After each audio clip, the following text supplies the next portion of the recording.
नमस्कार दोस्तों, स्वागत है आपका हमारे चैनल बिहारी नॉनस्टॉप न्यूज में। बिहार की 10 प्रमुख बड़ी खबरें सबसे पहले देखने के लिए सब्सक्राइब करें हमारे चैनल को और वीडियो अगर अच्छी लगे तो एक लाइक अवश्य करें। तो खबरों को विस्तार से जानने से पहले एक नजर हेडलाइंस पर। बिहार में ब्लैक फंगस अब महामारी घोषित, सरकार ने कर दिया बड़ा ऐलान। लालू यादव को मिली बड़ी राहत, डीएलएफ रिश्वत मामले में सीबीआई ने दी क्लीन चिट। कोरोना मरीजों पर दिखा रेमडेसिविर का साइड इफेक्ट, कपकपी और ऑक्सीजन लेवल में गिरावट। कोरोना काल में गरीबों को घर के लिए तुरंत मिलेगी राशि, मुख्यमंत्री नीतीश कुमार ने दिया आदेश। बिहार सरकार ने शुरू की तीसरी लहर से बचने की तैयारी, मंत्री सम्राट चौधरी बोले तेजी से हो रही है डॉक्टरों और संसाधनों की व्यवस्था। पटना एम्स के रेजिडेंट डॉक्टरों ने दी 24 मई से कार्य बहिष्कार की चेतावनी, जानिए क्या है मांग। बिहार में ग्रामीण इलाकों के 23 पीएचसी बनेंगे आइसोलेशन सेंटर, ऑक्सीजन लेवल सही करने की होगी व्यवस्था। पटना में ब्लैक फंगस की दवा बाजार से गायब, हो रही है इंजेक्शन एम्फोटेरेसिन बी की कालाबाजारी। पटना में वैक्सीन खत्म, 18 से 44 साल के लोगों को आज फिर नहीं लगेगा टीका। बिहार में मानसून का काउंटडाउन शुरू, इस दिन से आने की संभावना, झमाझम बारिश से मिलेगी गर्मी से राहत। कोरोना काल में आई नई आफत, ब्लैक फंगस को आखिरकार बिहार में भी महामारी घोषित कर दिया गया है। ब्लैक फंगस को महामारी घोषित किए जाने के बाद अब इसका इलाज भी पैंडेमिक के तहत किया जाएगा। सरकारी हॉस्पिटल को भारत सरकार के गाइडलाइन के अनुसार इस बीमारी का इलाज करने का आदेश दिया गया है। संक्रमण की बीमारी ब्लैक फंगस को राज्य सरकार ने महामारी घोषित कर दिया है। स्वास्थ्य विभाग के महत्वपूर्ण बैठक के बाद यह निर्णय लिया गया है। महामारी घोषित हो जाने के बाद सभी सरकारी हॉस्पिटल को भारत सरकार के गाइडलाइन के अनुसार ब्लैक फंगस का इलाज करने का निर्देश दिया गया है। बिहार के स्वास्थ्य मंत्री मंगल पांडे ने कहा है कि मुख्यमंत्री नीतीश कुमार के निर्देश पर ब्लैक फंगस को एपिडेमिक डिजीज एक्ट के तहत अधिसूचित किया गया है। पांडे ने कहा है कि इसके तहत स्वास्थ्य विभाग द्वारा कई निर्देश जारी किए गए हैं। इस एक्ट के तहत सभी निजी एवं सरकारी स्वास्थ्य संस्थानों द्वारा म्यूकोरमाइकोसिस के सभी संदिग्ध और प्रमाणित मरीजों के मामले को जिले के सिविल सर्जन के माध्यम से एकीकृत रोग निगरानी कार्यक्रम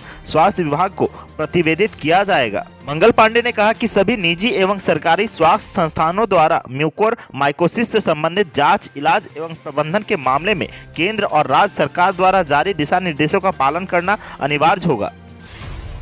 इस वक्त की बड़ी खबर आरजेडी सुप्रीमो लालू प्रसाद यादव से जुड़ी हुई आ रही है। बिहार के पूर्व मुख्यमंत्री लालू प्रसाद यादव के लिए यह राहत की खबर है। दरअसल 3 साल पहले पुराने डीएलएफ रिश्वत मामले में सीबीआई ने उन्हें क्लीन चिट दे दी है। गौरतलब है कि लालू प्रसाद यादव इन दिनों जमानत पर बाहर है। खराब स्वास्थ्य होने के आधार पर उन्हें अप्रैल महीने से जमानत दी गई थी। इससे पहले उन्होंने करीब 3 साल जेल में बिताए थे। अब डीएलएफ रिश्वत मामले में सीबीआई ने लालू यादव को क्लीन चिट दे दी है। सूत्रों से मिली जानकारी के अनुसार सीबीआई के आर्थिक अपराध शाखा ने 2018 में कथित भ्रष्टाचार को लेकर लालू और रियल एस्टेट डेवलपर डीएलएफ समूह के खिलाफ प्रारंभिक जांच शुरू की थी। लालू यादव पर आरोप लगा था कि डीएलएफ समूह मुंबई बांद्रा स्टेशन के अपग्रेडेशन और नई दिल्ली रेलवे स्टेशन प्रोजेक्ट को हासिल करने की कोशिश की और इसी दौरान उन्हें कथित रिश्वत के तौर पर साउथ दिल्ली के एक पॉश इलाके में संपत्ति खरीदकर दी थी। आज 3 साल पुराने डीएलएफ रिश्वत मामले में सीबीआई ने उन्हें क्लीन चिट दे दी है।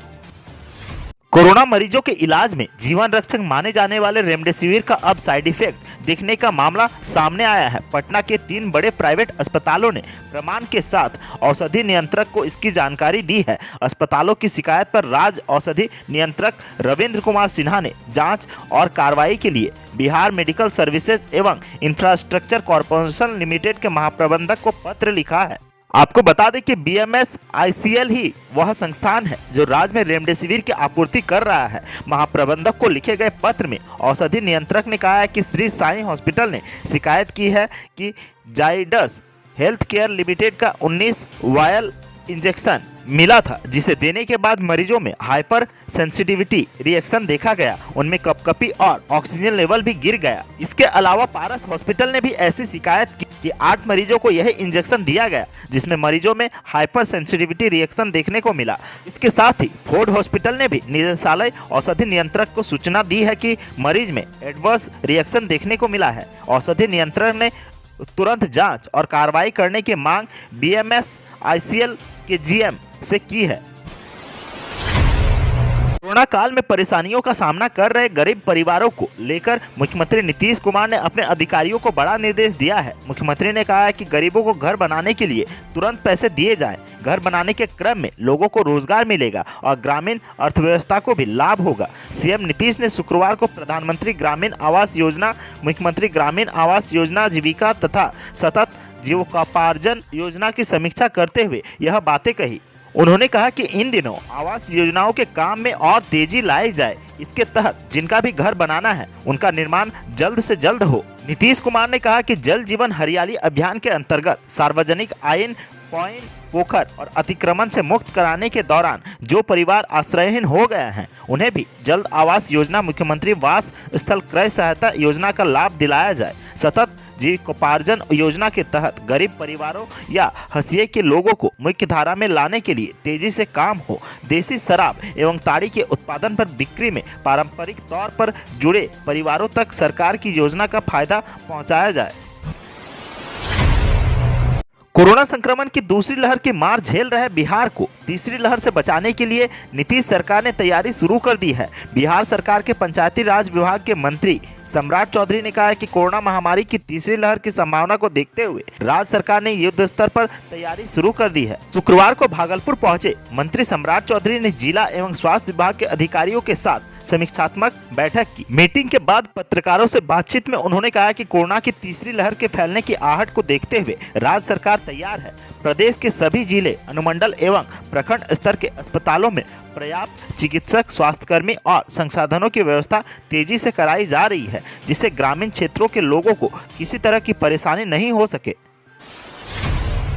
रेजिडेंट डॉक्टरों और उनके परिजनों को कोविड-19 संक्रमण से बचाने के लिए बिहार के अन्य सरकारी अस्पतालों, पीएमसीएच, एनएमसीएच, आईजीआईएमएस जैसी सुविधाओं को मुहैया कराए जाने की मांग को लेकर पटना एम्स के रेजिडेंट डॉक्टरों ने 24 मई से कार्य बहिष्कार की चेतावनी दी है। डॉक्टरों ने कोरोना संक्रमित होने पर बेड न मिलने का आरोप लगाते हुए एम्स में 20 बेड रिजर्व करने की मांग की है। रेजिडेंट डॉक्टर्स एसोसिएशन ने इस संबंध में पटना एम्स निदेशक को पत्र लिखकर चेतावनी भी दी है। Resident doctors association Patna AIIMS के अध्यक्ष डॉक्टर विनय कुमार ने बताया कि कोरोना की दूसरी लहर में एम्स के रेजिडेंट डॉक्टर्स को इस सुविधा से वंचित किया जा रहा है, जिसका परिणाम यह सामने आ रहा है कि रेजिडेंट डॉक्टर्स संक्रमण की चपेट में आ रहे हैं। डॉक्टर विनय ने बताया कि एम्स निदेशक डॉक्टर पीके सिंह को लिखे पत्र में मांग की है कि कोविड इलाज में मिलने वाली सुविधाएं मुहैया कराई जाएं और एम्स रेजिडेंट डॉक्टरों के लिए पटना एम्स में 5 वेंटिलेटर सहित कुल 20 रिजर्व आईसीयू बेड की भी व्यवस्था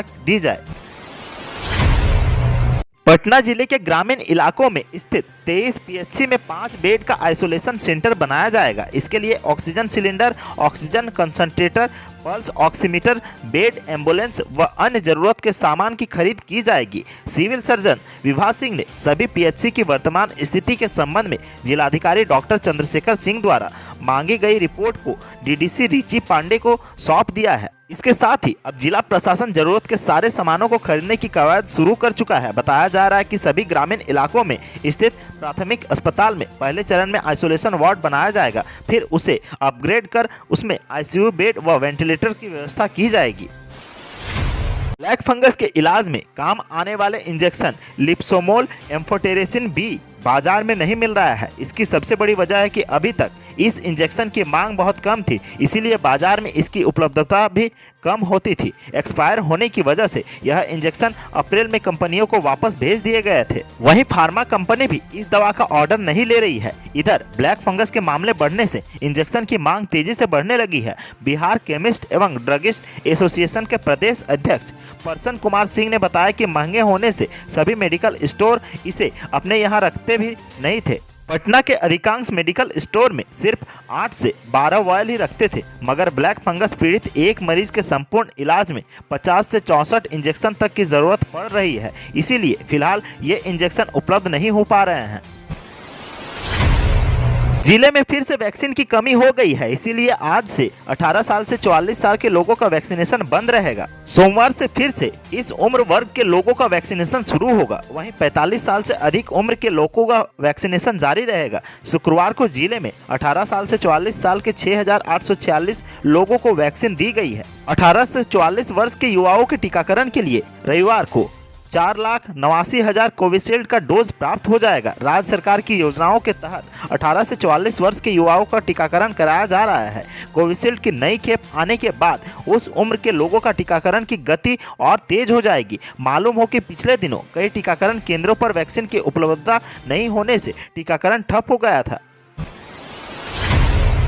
बिहार में लगातार 3 दिन हुई मूसलाधार बारिश के बाद लोगों को उमस भरी गर्मी से राहत मिली थी। अब लोग बेसब्री से मानसून का इंतजार कर रहे हैं। मौसम विभाग के मुताबिक अंडमान सागर और दक्षिण पूर्वी बंगाल की खाड़ी में 22 से 23 मई के बीच मानसून आने की संभावना है। वहां से 31 मई से 1 जून तक केरल होते हुए 13 से 18 जून के बीच पश्चिम बंगाल, झारखंड और बिहार के पूर्णिया में पहुंचने की संभावना है। 22 जून तक बिहार के अन्य हिस्सों में मानसून का असर दिखेगा। इस दौरान तेज हवाओं के साथ मध्य और उच्च स्तर की बारिश होगी। इससे पहले 23 से 25 मई तक मानसूनी बारिश अंडमान और निकोबार में होने के आसार बने हुए हैं। मौसम विभाग के मुताबिक बिहार में मानसून का प्रवेश पश्चिम झारखंड होता है, जहां से यह पूर्वी उत्तर प्रदेश की तरफ जाता है। तो आज की सुर्खियों में बस इतना ही। बिहार से जुड़ी खबरों के लिए सब्सक्राइब करें हमारे चैनल को और साथ ही साथ अपने दोस्तों और रिश्तेदारों में शेयर जरूर करें। धन्यवाद।